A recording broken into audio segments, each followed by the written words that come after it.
Alors bonjour à tous, moi c'est Insurance Girl, Xshuga, vous êtes sur Blog X Parler. Alors aujourd'hui on se retrouve pour une nouvelle vidéo où est-ce que je vais parler de mes favoris de l'Eurovision 2025.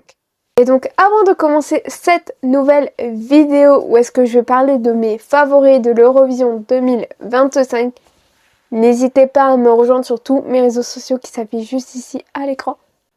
Et donc sans plus tarder, je vous laisse avec la suite de la vidéo.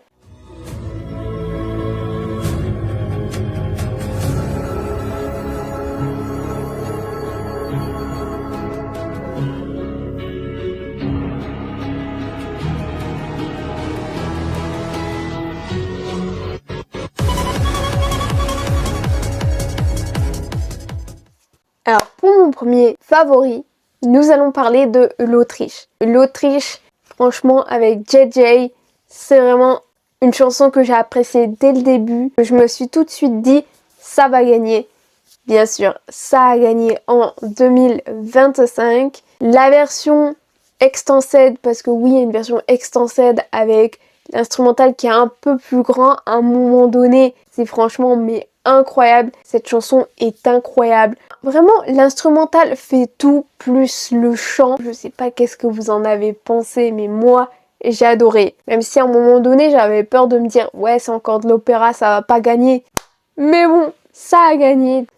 C'est vrai que depuis qu'il a gagné l'Eurovision, oui, j'ai écouté toutes les chansons qu'il a fait, qu'il a sorties. Et je pense que je vais continuer à le suivre.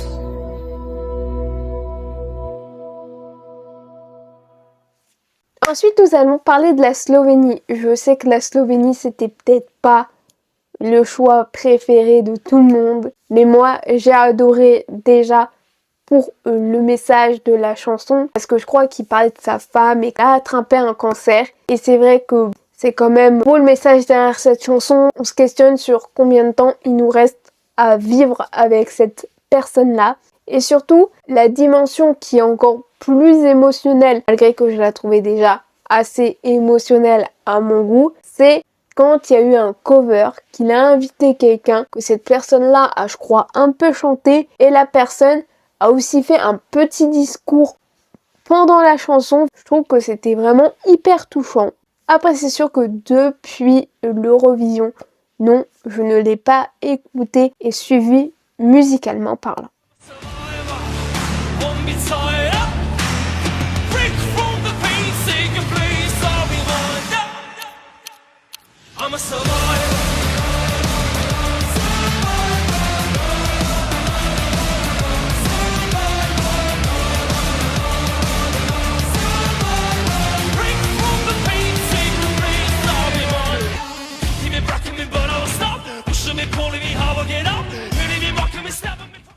Ensuite, j'ai eu l'Arménie comme favori. Bon, après, oui, j'avais plusieurs favoris pour cette sélection nationale, mais j'étais quand même contente qu'il ait gagné sa sélection nationale. J'aime vraiment beaucoup la chanson dans sa version originale qui est quand même assez puissante. Et c'est vrai que d'avoir une version, parce que oui, ils font tout le temps des petits covers juste avant l'Eurovision pour nous mettre un peu plus dans l'ambiance Eurovision. Et il y a aussi une version, je crois que c'est orchestrale. Ça donne une dimension totalement différente que d'une chanson qui est quand même, je trouve, vraiment assez puissante, assez énergique. J'ai aimé dès le début, dès que j'ai écouté cette chanson.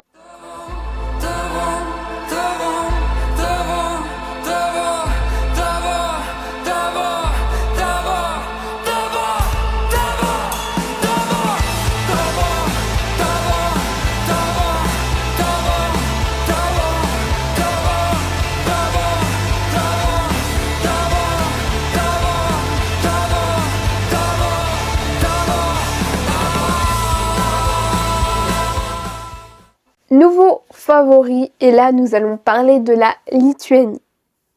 Alors la Lituanie, C'est vrai que pour moi, je dis pas qu'elle est douce du début à la fin de la chanson, mais c'est vrai que une certaine douceur particulière. Et après, à un moment donné, je sais pas, il y a aussi un switch dans cette chanson. Je sais pas comment trop vous l'expliquer, mais c'est la façon aussi comment chante le chanteur, comment ils ont voulu construire et dire dans la chanson. Bien sûr, il y a eu une version. En fait, je ne vois pas la différence entre la version studio et la version chorale parce que pour moi, c'est un peu la même chose. Il n'y a pas forcément quelque chose qui a changé dans cette chanson-là, malgré que ça va, je l'aimais bien.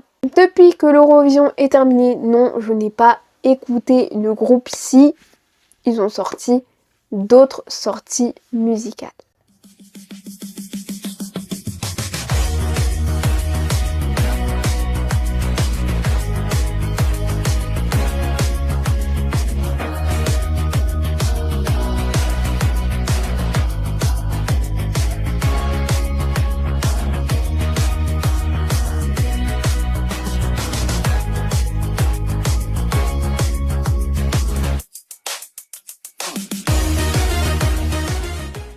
Pour ce nouveau favori, nous allons parler de Saint-Marin.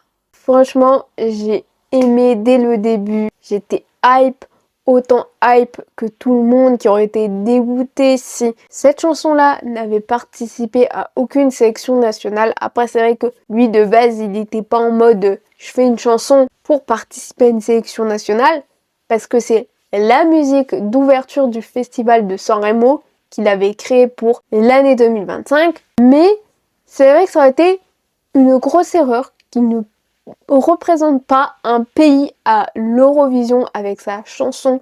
Surtout que la chanson était vraiment bien. Après, c'est vrai que c'est une musique de DJ. Ça donne envie de chanter, danser, bouger, tout ce que vous voulez. Mais c'est vrai que c'est tellement bien comme chanson parce que c'est vraiment... Il parle de son pays, de l'Italie. C'est vraiment une chanson vraiment cool pour ça, de parler de son pays dans la chanson. Et c'était cool parce que je l'ai vu pour la clôture des Jeux Olympiques de Milano Cortina.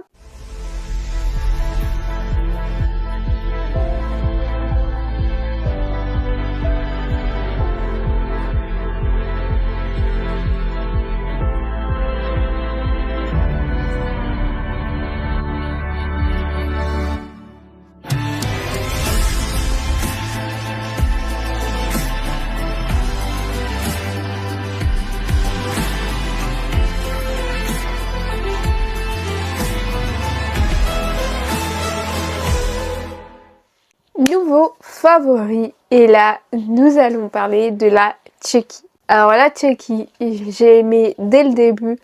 Pour moi la Tchéquie, je plaçais la chanson au même niveau que l'Autriche. L'instrumental est incroyable.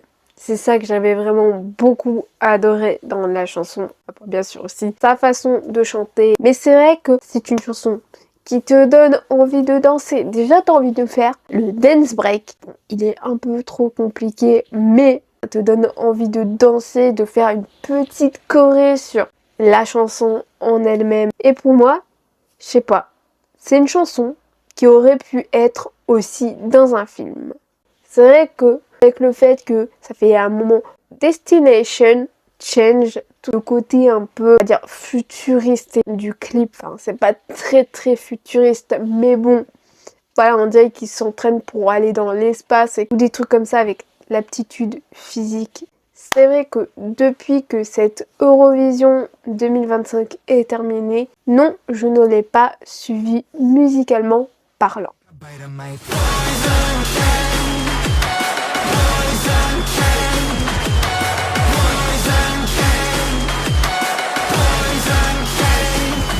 My fault, I got carried away. I lost control and I started to beg. A dash of death is better to swallow. Don't be scared, you'll be buried tomorrow.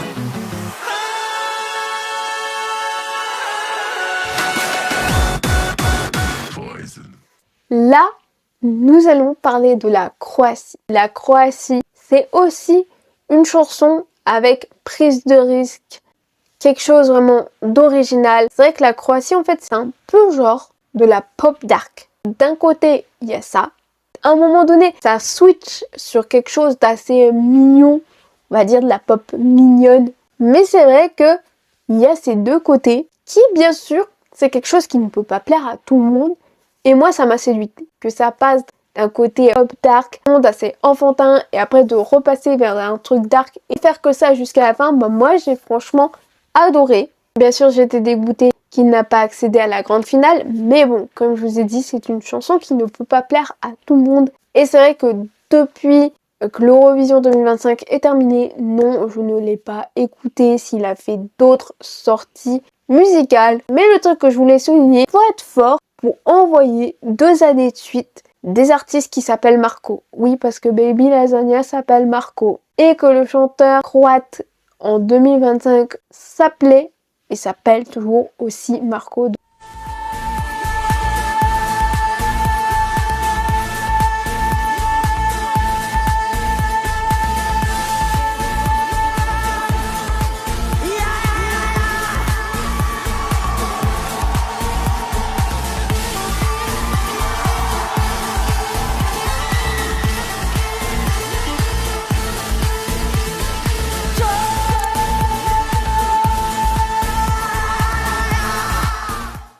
Là, nous allons parler de la Pologne avec Justyna.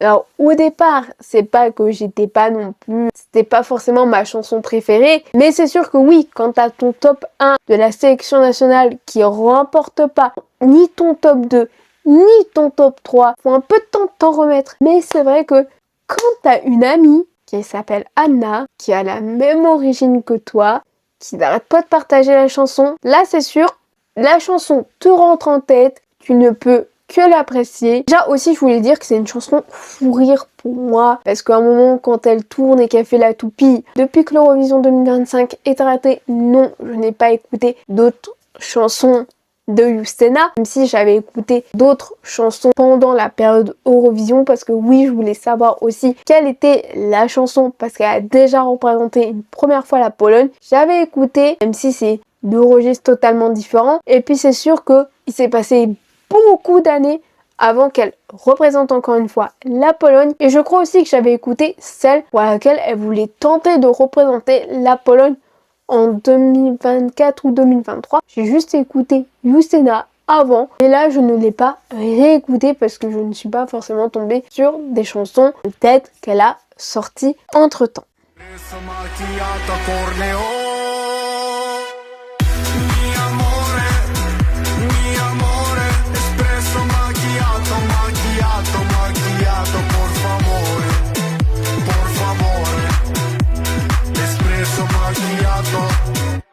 Espresso macchiato.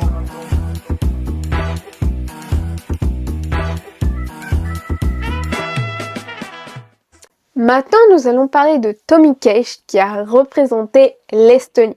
Je sais que ça ne peut pas forcément plaire à tout le monde. C'est encore une chanson. Bon là, on est plus dans un côté un peu humoristique. Mais il n'a pas fait cette chanson-là pour se moquer des Italiens, même s'il y a des Italiens qui ont été blessés. Après, c'est sûr que oui, on peut penser ce qu'on veut de l'artiste, parce que après, ce que j'ai bien aimé avec lui, c'est vrai que il était vraiment en mode « je suis gagnant ». Moi, il assume que c'est quelqu'un qui a envie de gagner. Mais moi, c'est vrai que ce côté drôle, humoristique, fun, j'ai adoré. Après, oui, j'ai déjà écouté du Tommy Cash bien avant 2025, notamment It's Crazy, It's Party avec Kalia. C'est tout. Depuis qu'il a arrêté, non. La chanson qu'il a fait avec Hughes Klein, Thug, le truc qui gère l'Eurovision, non merci. Je ne l'ai pas écouté. Après oui, si, il a sorti une nouvelle chanson, mais je n'ai pas écouté sa nouvelle chanson. Juste écouté un extrait, mais c'est tout.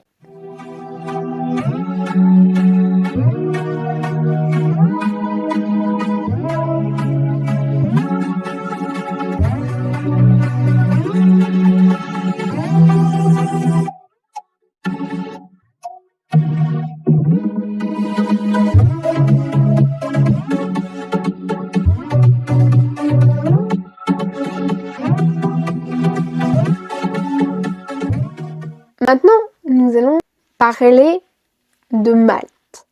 Bon, je pense aussi qu'elle peut faire peut-être partie des chansons, c'est soit t'aimes, soit tu détestes. Il n'y a pas que ça, mais bon, moi je pense qu'elle peut faire partie de cette catégorie. C'est sûr que oui, comparé à d'autres chansons qui sont un peu pas la même vibe, mais qui a un refrain marquant, qui a un truc vraiment marquant dans la chanson. Aussi une chanson qui te rentre en tête.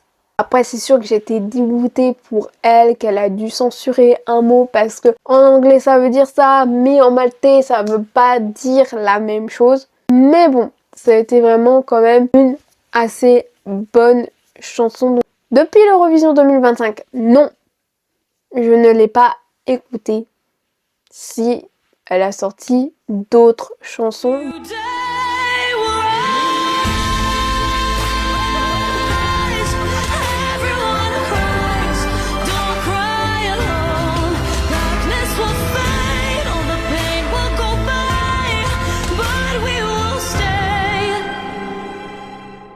Even if you say goodbye,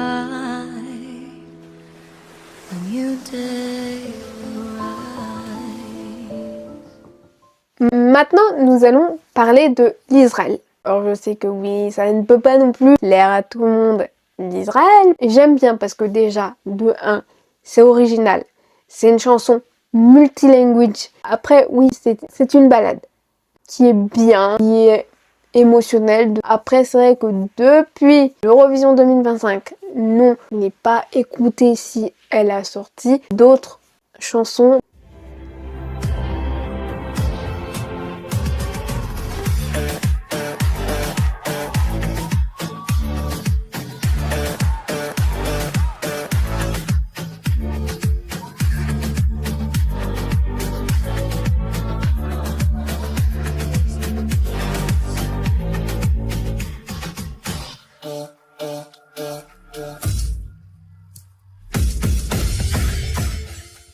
Ensuite, nouveau pays. Et là, nous allons parler de la Norvège, du prince de la Norvège. Franchement, c'est une chanson en mode fire.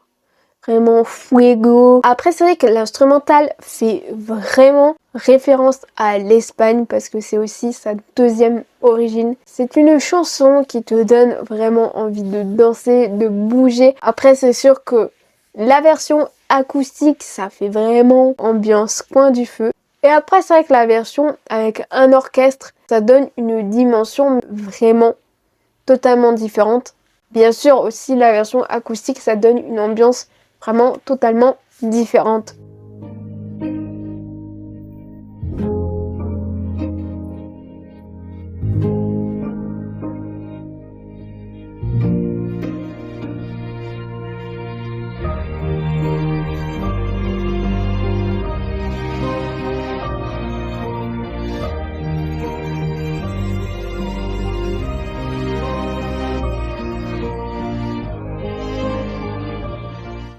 Ensuite, on va parler de la Suisse.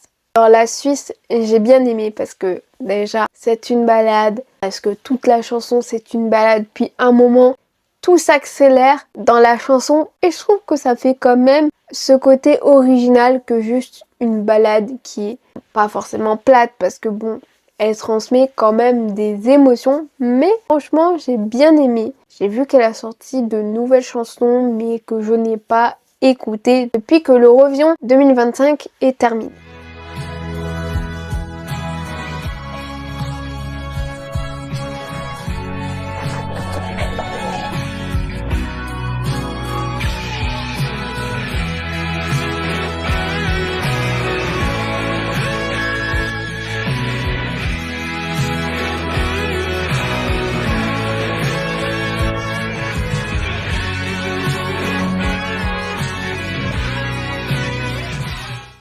Maintenant, nous allons parler de l'Italie. Alors, je sais aussi que l'Italie, ça ne peut pas forcément plaire à tout le monde, que tout le monde n'était pas forcément emballé par l'Italie. Alors que franchement, le message de la chanson, c'est vraiment quelque chose qu'il a vécu, du harcèlement scolaire, donc moi aussi, je peux m'identifier. Plein de personnes peuvent s'identifier à ce genre de message. Et moi, je trouvais que c'était vraiment une bonne chanson pour l'Italie. L'instrumental sympa, une chanson chantée en italien.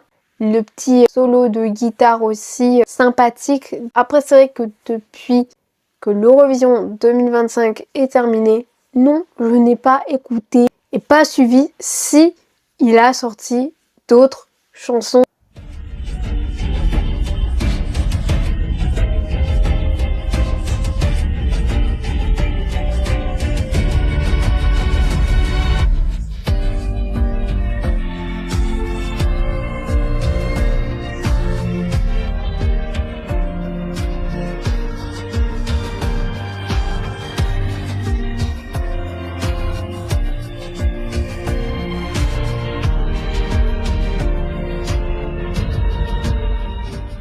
Le moment tant attendu où est-ce que je parle de la France. Bon, au départ, par rapport à sa performance au Stade de France, tout ça, j'étais pas forcément séduite et j'étais pas forcément convaincue, mais bon, bref. C'est vrai que la version studio, ça m'a aidée. La version acoustique, franchement, ça donne une vibe émotionnelle. C'est vraiment une chanson où est-ce que je me dis, moi je peux pas m'identifier pour l'instant, mais c'est vrai qu'il y a plein de personnes qui peuvent s'identifier par rapport à la chanson de Louane.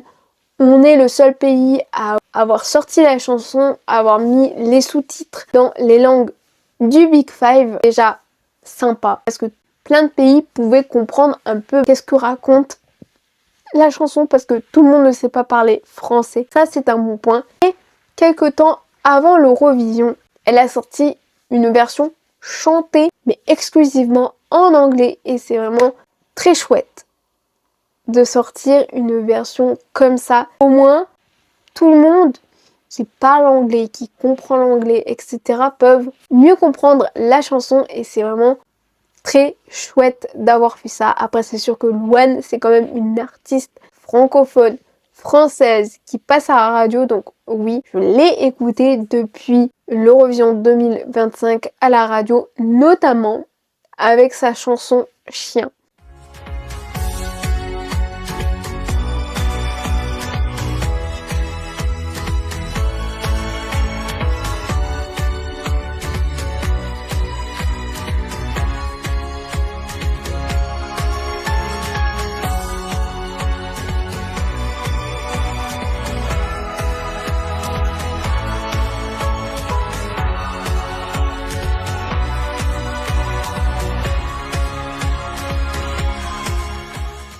Maintenant, nous allons parler de Claude, le représentant des Pays-Bas. Alors franchement, là aussi, c'était vraiment une autre chanson multilanguage de l'Eurovision 2025.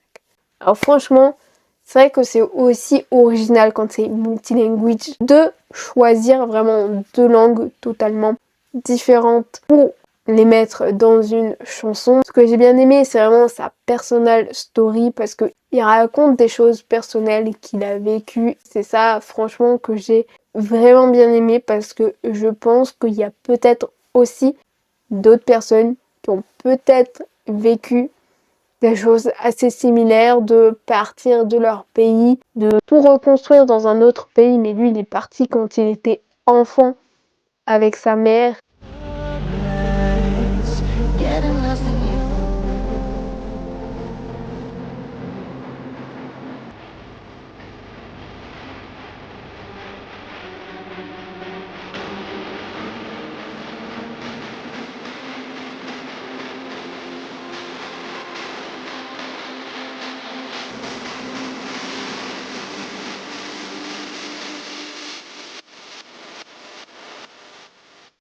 Ensuite, nous allons parler de la Belgique. Alors, pour la Belgique, bon, c'est sûr qu'au départ, bon, j'avais pas forcément cette hype autour de la chanson parce que Tim Mentissa cette année-là, enfin bref. Mais après, c'est vrai que c'est vraiment une chanson qui, je trouve, représente bien la Belgique parce que la Belgique aime bien les chansons un peu électro, les chansons de DJ, les chansons art style, tout ce genre de choses. Donc, même si j'ai pas compris parce qu'une fois j'avais vu une information que j'ai essayé de retrouver, que je n'ai pas retrouvée, comme quoi, à ce qui paraît, la Belgique n'était pas très chaud pour ce choix-là. Mais bon, en même temps, vous avez décidé d'envoyer Red Sébastien. Au bout d'un moment, il faut réussir à assumer le candidat que vous envoyez à l'Eurovision. Mais c'est vrai qu'après, plus tu écoutes la chanson, plus tu te dis ouais, elle est quand même pas mal.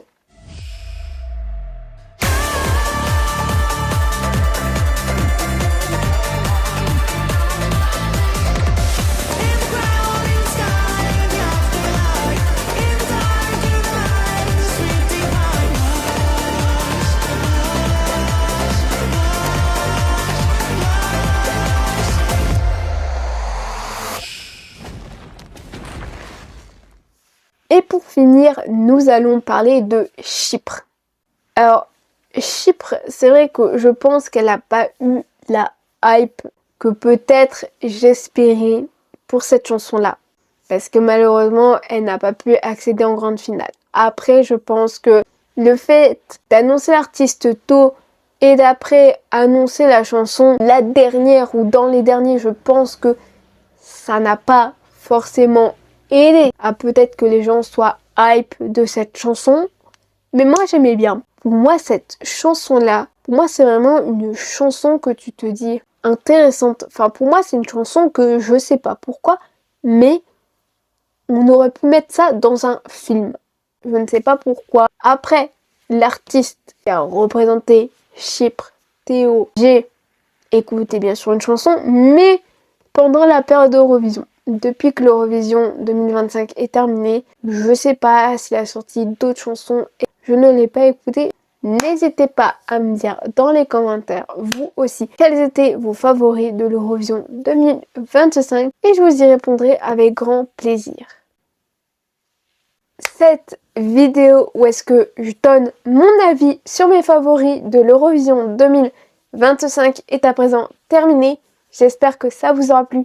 Et si ça vous a plu, n'hésitez pas à liker, à partager sur les réseaux sociaux, à vous abonner à la chaîne en activant la cloche des notifications. Et donc on se retrouve très prochainement pour de prochaines vidéos, de prochains visual action et de prochains mix The React. Et je vous fais d'énormes bisous.